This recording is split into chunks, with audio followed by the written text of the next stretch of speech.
And in this, the purpose here for this submersible sampling plan was to look for the presence of recoverable material. Material in large enough quantities and high enough concentrations that you could actually go out there and get it out of the water or off the bottom if we found it there. Several tactics were used, sorbent probes. And this was the method that the vessels of opportunity were using that started the debate as to whether or not there was significant oil in the sound. And we had 26 vessels of opportunity that were engaged in this process, working with the Coast Guard, and they were out doing the pad survey, dropping absorbent pads in the sound. I'll get into the specifics on how we did that in a minute. We had 6 DEQ skimmer boats, the skimmer boats that we've probably all read about in the paper when we got those for skimming oil as it was coming in. And once there was no more skimmable material on the surface, we wanted to put those to work, so we used those as sampling platforms for this effort. We sampled for a variety of things, looking for oil range organics. It's a group of organic chemicals that oil is made up of. Diesel range organics, which are lighter, a little bit lighter compounds, and then the gasoline range organics, which are more volatile compounds. We also sampled for semi-volatile compounds, volatile compounds, dispersants, some of the markers for the dispersant materials, plankton, did plankton samples at each of the locations, and also absorbent pads. We analyzed those for oil range organics. That was the sorbent probe process. We had a fluorometer vessel that pulled a unit that emits light and measures back fluorescence from chemicals in the water tuned to oil, and that could measure down as low as 1 part per trillion oil in the water.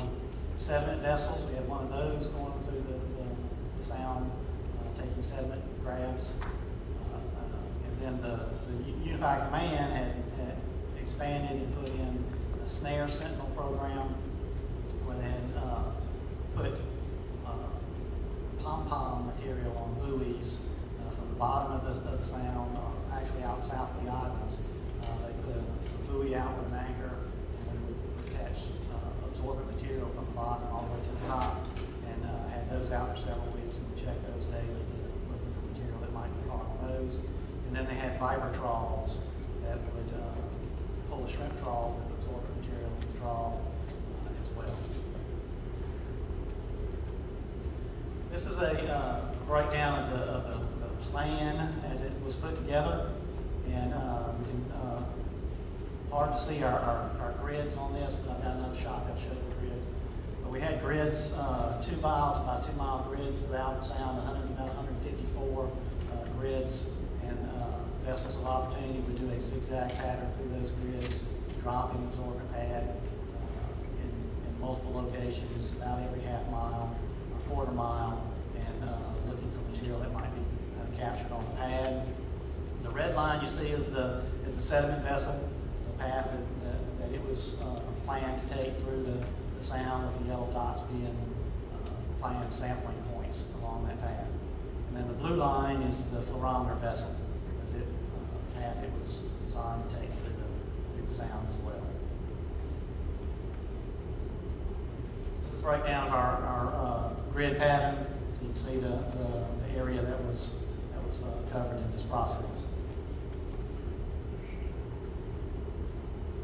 On that sorbent probe tactic, what we did, we took the vessel of opportunity with low area sorbent pad material, slowly through the water down to near the bottom sediment.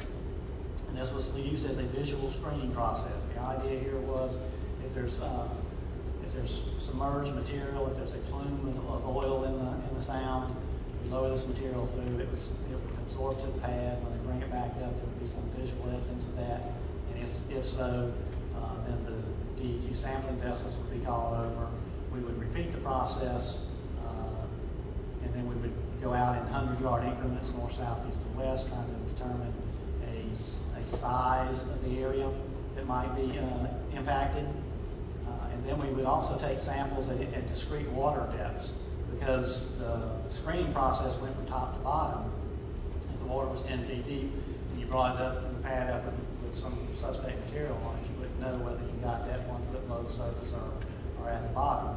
So we took samples at discrete depths in the water column and brought that water up and exposed it to pad material, trying to determine at what depth would be the appropriate place to find this material and take and collect water samples at that depth for all those parameters that I listed earlier. This is just a shot of our sampling vessel and using the discrete sampler that allows us to get a sample at a particular depth. This is a map. Again, this was over behind our table over here that shows the completed plan, at least as of results as of 9/13. This one looks like, I think the one over there is 9/23, so a little bit more updated. All the black dots you see are dark gray dots, and I've got a blow up of this for Mississippi. All the dark gray dots in here, those are all spots where absorbent pad material was dropped through the water column looking for oil. The white line zigzagging through is the barometer vessel coming through here. You see it ran up in Mobile Bay as well. The green dots are the snares placed in out south of the island. And then the white, it's actually white dots, so it's kind of like a white line on the outside of the islands. That's the trawls that were running. So a little blow up of that showing the Mississippi area. And now you can see the black and white, maybe you can see it, doesn't show up too well up there. Black and white zigzag pattern here of the sediment vessel going through the sound. We also, another thing to show here is around the islands. Each of the islands, they did sediment grabs every 500 feet, again looking for material that they would find on the surface of the sediment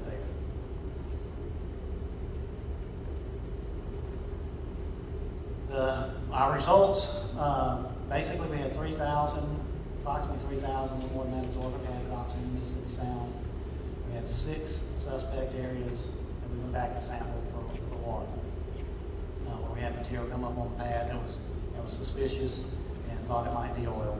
We had 3 additional sites that we went to because it was a light sheen. They didn't necessarily pick anything up on the pad, but they had a visible light sheen on the surface. And we went to those sites and sampled the surface water there. The sediment vessel did 45 sediment grabs through the sound and visually inspected those. And based on that visual inspection, had 10 of those samples collected for analysis. The fluorometer vessel detected no oil through its process.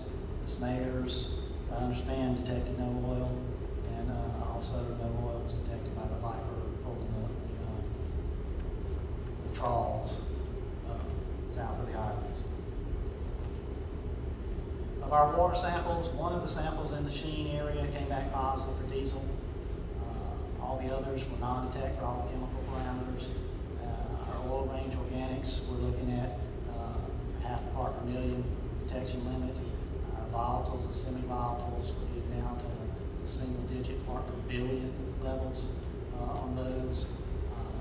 We also had our plankton analyzed at Gulf Coast Research Lab, and they generally found good diversity and quantity of plankton in those samples.